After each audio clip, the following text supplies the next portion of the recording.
Nursing home residents have many rights that are guaranteed by federal, state, and local law.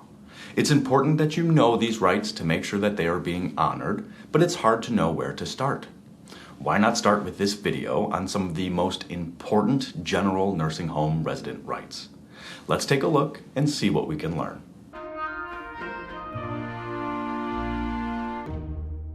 Hi, I'm Liam, and this is Elder Law Learn.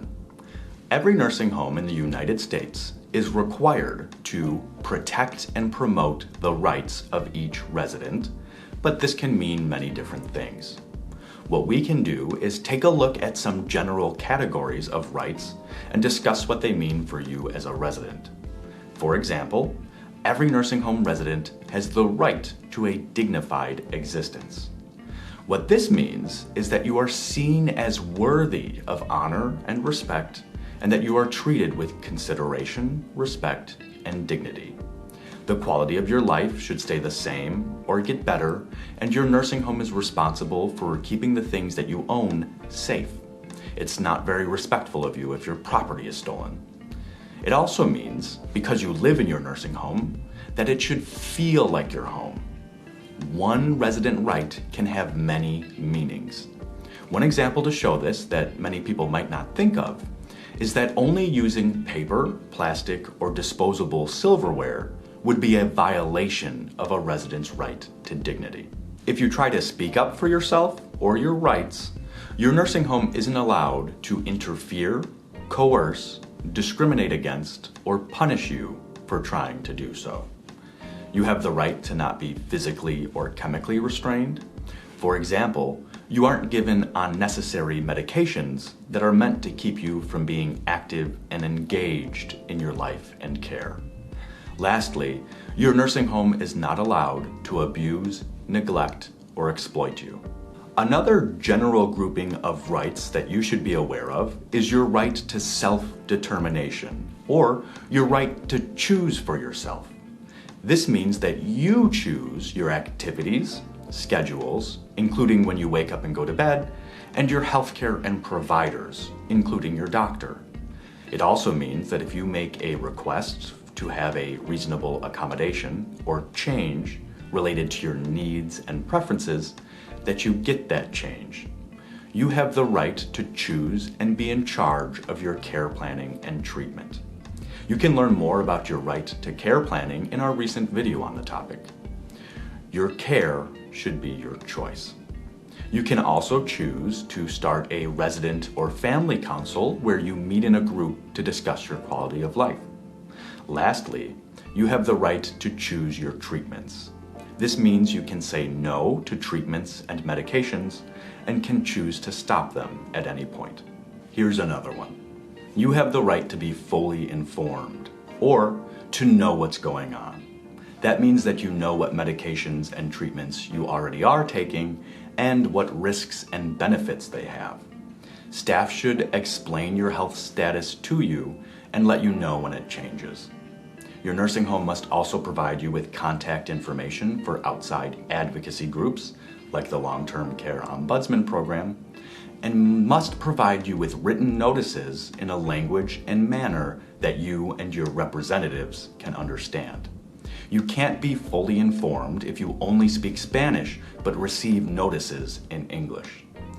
I should also mention you have the right to raise grievances or file formal complaints, and again, you can learn more about what that process looks like in our recent video on the topic. We can call this next general grouping of resident rights the right to access, or the right to have or easily get certain things. These things include the right to have visitors that you choose at any time, and the right to say no to visitors that you don't want to see. This right changed somewhat during the global health pandemic, but it has largely been reinstated. You should call your local long-term care ombudsman or ask for contact information from staff to discuss the current rules for visitors in your nursing home.